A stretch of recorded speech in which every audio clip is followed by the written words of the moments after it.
नमस्कार सभी संस्कृत कवि सुधियों का संस्कृत साहित्य चैनल में स्वागत और अभिनंदन। डॉक्टर अभिराज राजेंद्र मिश्र जो आधुनिक संस्कृत काव्य परंपरा के काव्य शास्त्र के अग्रणी और सर्वश्रेष्ठ कवि हैं, उनके परिचय को आज जानेंगे। संस्कृत साहित्य में अनेक प्रतिभाएं प्रतिष्ठित हुई और उन प्रतिष्ठित प्रतिभाओं में एक अभिराज राजेंद्र मिश्र का नाम उल्लेखनीय है। सरस्वती के वरद पुत्र, देववाणी अर्थात संस्कृत वाणी, संस्कृत भाषा की जीवंतता, नवचेतन के प्रतीक, संस्कृत हिंदी भोजपुरी की रससिद्ध कवि डॉक्टर अभिराज राजेंद्र मिश्र का जन्म उत्तर प्रदेश के जौनपुर नामक जनपद के द्रोणीपुर ग्राम में 2 जनवरी 1943 में हुआ। कुछ विद्वानों के अनुसार 26 दिसंबर 1942 में हुआ अथवा विक्रम संवत 2000 के पौष शुक्ल पक्ष की पंचमी तिथि को एक प्रतिष्ठित सनातन धर्मावलंबी ब्राह्मण कुल में हुआ। इनके पिता का नाम पंडित दुर्गा प्रसाद मिश्र और माता का नाम अभिराजी देवी मिश्र था। बड़ी विडंबना यह थी कि बाल्यकाल में इनके पिता का देहांत हो गया और विविध संघर्षों को सहन करते हुए इनका बाल्यकाल व्यतीत हुआ। कहते हैं कि 1964 में प्रयागराज विश्वविद्यालय इलाहाबाद से प्रथम श्रेणी में इन्होंने परास्नातक की परीक्षा उत्तीर्ण की और उसी विश्वविद्यालय में प्रयागराज विश्वविद्यालय में प्राध्यापक के पद पर नियुक्त हो गए। 2 वर्षों तक थाईलैंड देश में उदयन विश्वविद्यालय में अतिथि प्राध्यापक के रूप में कार्य किया। इन्होंने शिमला विश्वविद्यालय में संस्कृत विषय के प्रोफेसर और अध्यक्ष पद को भी अलंकृत किया और संपूर्णानंद संस्कृत विश्वविद्यालय वाराणसी के कुलपति भी रहे हैं। अभिराज राजेंद्र मिश्र एक लोकप्रिय विद्वान, प्राध्यापक, शोधकर्ता, जन्मजात प्रतिभाशाली, शिक्षा जगत में स्पृहणीय प्रतिष्ठा प्राप्त की, काव्य सर्जना की नैसर्गिक प्रतिभा से संपन्न मिश्र को काव्यानुराग और वैदुष्य अपने पितामह श्री रामानंद मिश्र और पितृव्य अर्थात चाचा प्रोफेसर आद्या प्रसाद मिश्र से विरासत के रूप में प्राप्त हुआ। अभिराज राजेंद्र मिश्र 1960 में संस्कृत में काव्य रचना का श्री गणेश गीता रामचरितम लिखकर इन्होंने किया और गत 22 वर्षों में भोजपुरी, हिंदी और संस्कृत विभिन्न विधाओं में विपुल साहित्य की सृष्टि कर प्रतिष्ठा अर्जित की है। संस्कृत को समृद्ध बनाने में राजेंद्र मिश्र का प्रभुत्व योगदान है। इनके 18 काव्य प्रबंध प्रकाशित हैं, जिनमें से 18 में से 9 रचनाएं पुरस्कृत की हैं। जानकी जीवनम एक सर्वश्रेष्ठ महाकाव्य है। बाली विच्छित्ति एक उत्तम काव्य है। इसके अतिरिक्त कथा उपन्यास, इक्षुगंधा साहित्य अकादमी पुरस्कार, जानकी जीवन महाकाव्य पर के बिरला फाउंडेशन का वाचस्पति पुरस्कार और उत्तर प्रदेश संस्कृत अकादमी की कई पुरस्कार इन्हें प्राप्त हैं। नाटक और मुक्तक शैली में कवि ने अपनी प्रतिभा प्रदर्शित की है। गजल, कजरी, सोहरे जैसे लोकगीत मिश्र जी की लेखनी से चमक उठे हैं। इनकी गजलों में वेदना, अंतर्द्वंद्व, गहन वैयक्तिक अनुभूतियां भी हैं और देश की वर्तमान स्थितियों पर तीखा व्यंग भी कवि ने किया है। मिश्र ने कंब रामायण का देवनागरी में लिप्यंतर पूर्वक अनुवाद भी किया है और थाईलैंड की भाषा में संस्कृत साहित्य का इतिहास और अन्य ग्रंथ भी इन्होंने लिखे हैं। मिश्र की भाषा सरल और प्रभावपूर्ण व्याकरण सम्मत है। वैदर्भी रीति, माधुरी रीति का आश्रय इन्होंने अपनी रचनाओं में लिया है। इनकी प्रसिद्ध रचनाएं निम्न है। जानकी जीवन और वामनावतरणम ये महाकाव्य है। आर्यान्योक्ति शतकम, नवाष्टक मल्लिका, मृगांग दूतम, पराम्बा शतकम, शताब्दी काव्यम, चौर शतकम, ये इनके खंड काव्य हैं। नाटिका में प्रमद बरा विद्योत्तमा है। एकांकी संग्रह में नाट्य पंच गव्यम है, नाट्य पंचामृतम है, चतुष्पथीयम है, रूप विंशतिका है और रूप रुद्रियम है। वाग्वधूटी, मृद्धिका, श्रुतिम्भरा, ये इनके गीत संग्रह हैं। अभिनव पंचतंत्रम, इक्षुगंधा, रांगंगा, ये इनके काव्य ग्रंथ हैं। अभिराज सप्तशती इनका कोश काव्य है। छंदोधिराजियम इनका छंद शास्त्र है। काव्य तरंगिणी इंडोनेशिया की भाषा में संस्कृत साहित्य का इतिहास, इनके ऐतिहासिक ग्रंथ हैं। और जावी रामायण का हिंदी रूपांतर इनका एक अनुवाद ग्रंथ है। लगभग 40 संस्कृत कविताओं के अतिरिक्त 500 से अधिक कविता, कहानी, लेख और संस्मरण, रिपोर्टाज, यात्रा विवरण, शोध निबंध से देश की विभिन्न मानक पत्र पत्रिकाओं में प्रकाशित इनके शोध पत्र हैं। उत्तर प्रदेश शासन ने 1972 से और 1942 के मध्य में इनको 8 बार पुरस्कृत किया। विद्या ददाति विनियम, चरितार्थ, डॉक्टर मिश्र के जीवन में अभावों, विसंगतियों के वात्या चक्रों का अनाहत, उनका युत्स और व्यक्तित्व उनके प्रशस्त पथ का निर्माता है।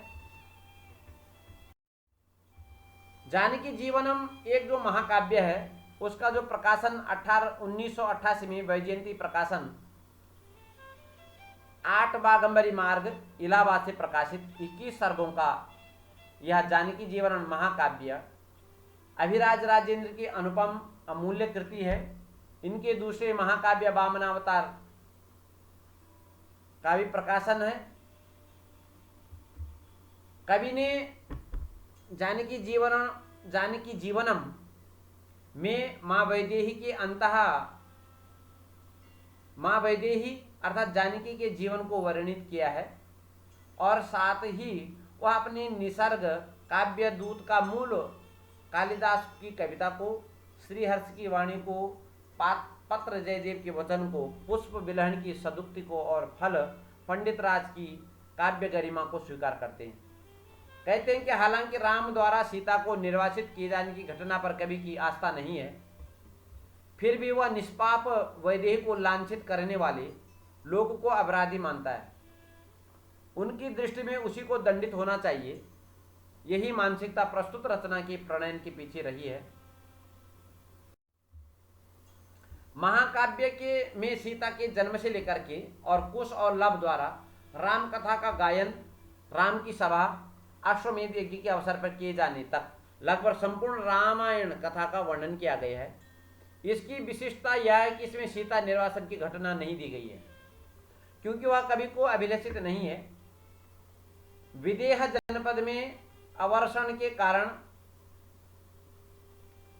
उत्पन्न प्रजाजन की पीड़ा से व्याकुल राजा जनक गुरु शतानंद के आश्रम में जाते हैं और उनके निर्देशानुसार वृष्टि के लिए सुवर्ण के हल से स्वयं जैसे ही हल खींचते हैं, वैसे ही एक प्रकाश पुंज के रूप में कन्या पृथ्वी के गर्भ से प्रकट होती है और वही सीता कहलाती है। वस्तुतः संस्कृत में हल को शीर कहते हैं और इसी के कारण विदेहराज जनक का नाम शीरध्वज जनक पड़ा और सीता का नाम सीता पड़ा। फिर वर्षा अभी प्रभुत रूप में हुई। बाद के सर्गों में कवि ने सीता के शिशु केलियों अतः स्मरांकुर, राघवानुराग, पूर्वराग, स्वयंवर, ससुरालयागमन, बद्धोचार्य का वर्णन किया है। महाकाव्य के 15वें सर्ग में सीता की अग्नि परीक्षा के पूर्व का सर्ग निश्चय ही कवि के कवित्व के नाना पक्षों को, जिसे भाव पक्ष, कला पक्ष सम्मिलित किया जा सकता है। कवि की दृष्टि में गुरु शतानंद के निर्देश पर प्रजावर्ग के हित के लिए सोने स्वर्ण हल से पृथ्वी का स्वयं कर्षण करने वाले राजा जनक अपने पूर्वजों शिव आदि की प्रतिष्ठा को पार कर जाते हैं। इसी को कवि कहते हैं कि शिवित दधिचो नचरंत देवा पृथुर्निर्गो वा नहुषां वरीशो न केपि जग्मुः जनक प्रतिष्ठां प्रजानुराग प्रसवा वदाताम। जनक स्वर्ण हल से कर्षण आरंभ करते हैं और कहते अकस्मात वह हल रुक जाता है। फिर ज्यों ही उस हल पर जोर लगाकर उसे खींचते हैं त्यों ही एक प्रकाश धारा प्रकट होती है और कहते हैं कि कलेव चांद्री स्फटचारु शोभा ज्वलत भूता प्रतियात नेवा लतेव मालेव धरा सुतेवा प्रमोह विद्धम विदधे जन्म सा।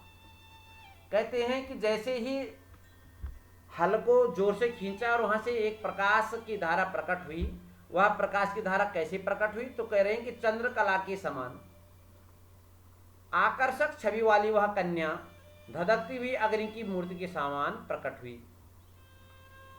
लता के समान, माला के समान और पृथ्वी की कन्या प्रतीत होने वाली उसने लोगों को मोह में बांध लिया।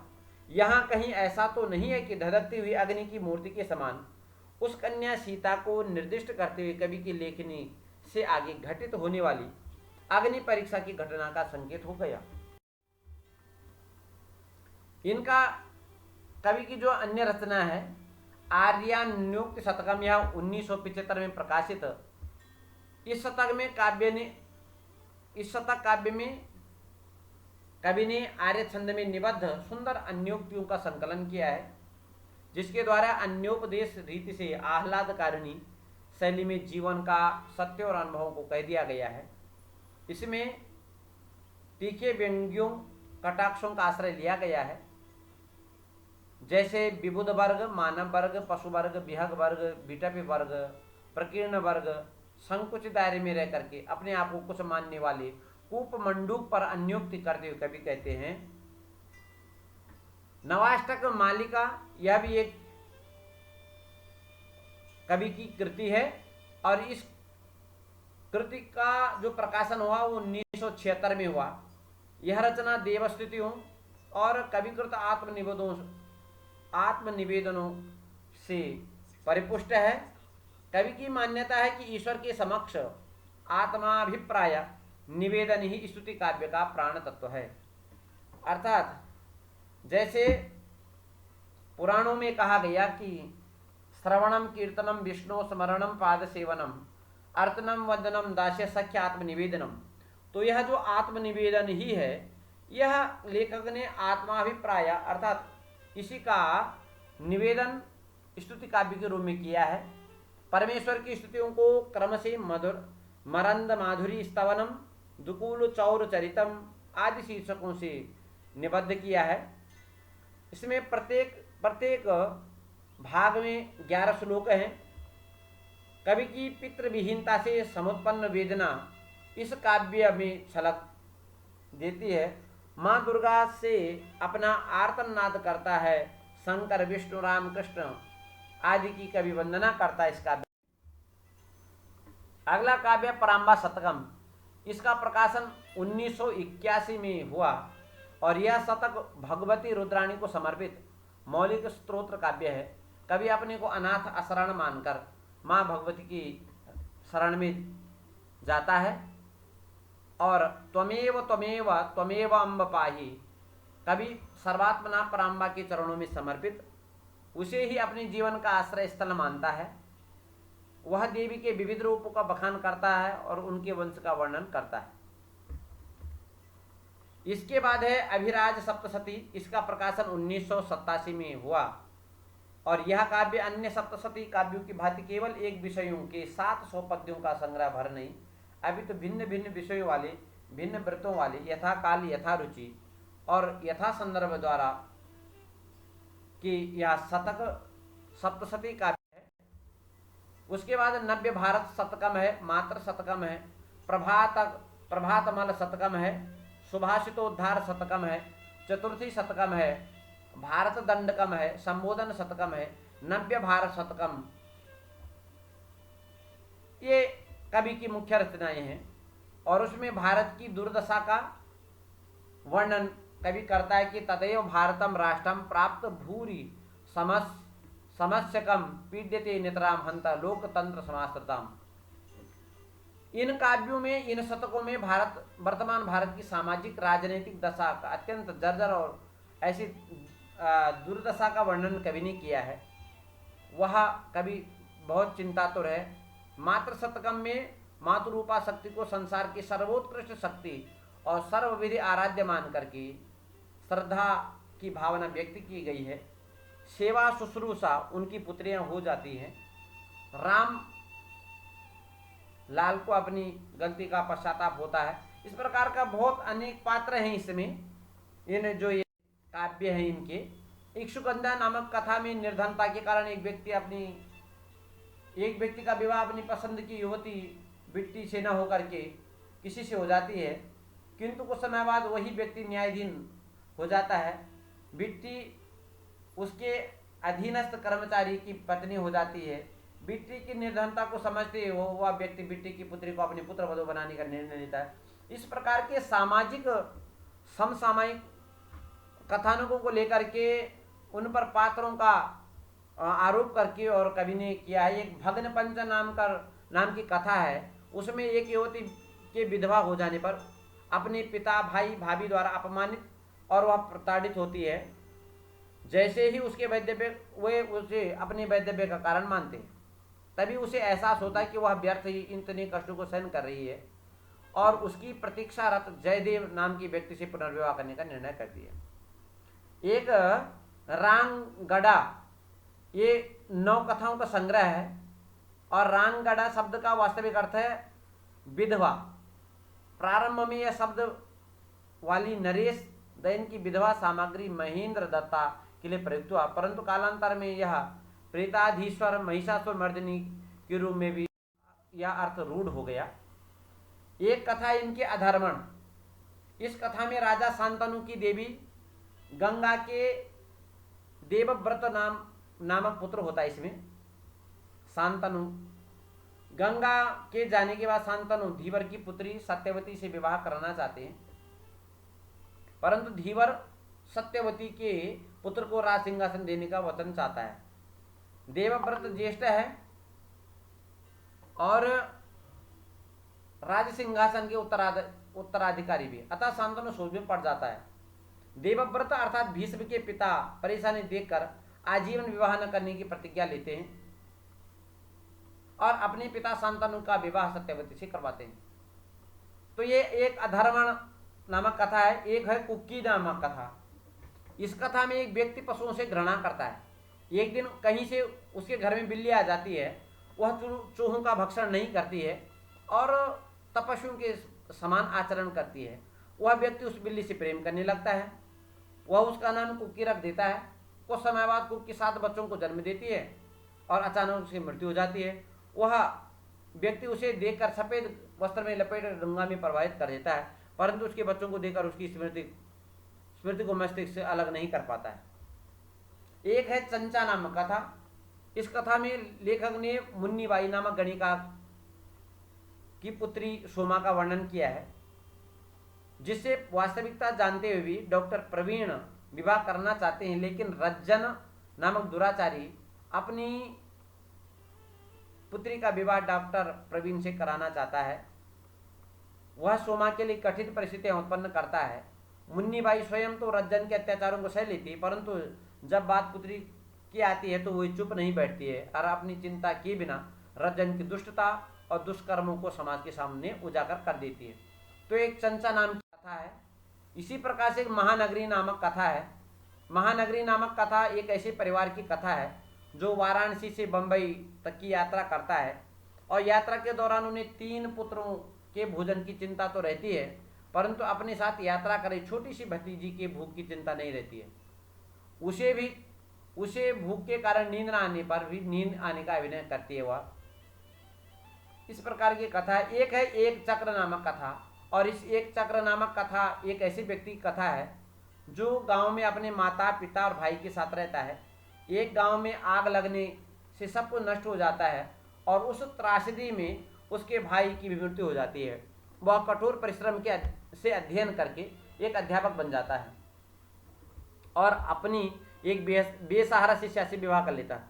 धनवान बनने पर निशाइयों की सहायता करता है। घर में पुत्र वधु का आगमन होता है। 30 वर्ष किस प्रकार व्यतीत हो गए पता नहीं चलता है, तभी दुर्भाग्य से वह दरिद्र भी हो जाता है। अब उसे कोई पूछने वाला नहीं रहता है। जो लोग कल तक उस पर श्रद्धा रखते थे उससे दूर भागने लगे। उसकी पत्नी की भी मृत्यु हो जाती है। घर के एक छोटे से कमरे में उसका संसार सिमट जाता है, जहाँ कोई आता जाता नहीं। अब उस घर में उसकी पूर्व स्मृतियाँ रहती है। तो यह एक कथा नामक एक चक्र नामक कथा है। एक है पोत बिहगो। इस पोत बिहगो नामक कथा में निहाल भारतीय सेना में कार्यरत यूरोप एशिया महाद्वीप में घमासान युद्ध के पश्चात 5 वर्ष बाद अपने माता पिता पत्नी बच्चों से मिलने को लालायित रहती है। एक दिन अचानक उसकी मुलाकात महुली नामक एक अनाथ कन्या से हो जाती है और उसकी करुण कथा सुनकर निहाल सुनकर उससे स्नेह हो जाता है उसको। इसी प्रकार से नाटक की रचना भी उन्होंने की है। अभिराज राजेंद्र मिश्र ने लगभग 62 एकांकियों की रचना की है। उनके 6 एकांकी संग्रह प्रकाशित हो चुके हैं। चतुष्पदी में 4 एकांकी नुक्कड़ नाटक के रूप में है। रुद्र रुद्रियम नाट्य सप्तपदम एकांकी संग्रह है। वाणी घटक मेलकम व्याकरण शास्त्र पर आधारित व्यंग्य प्रधान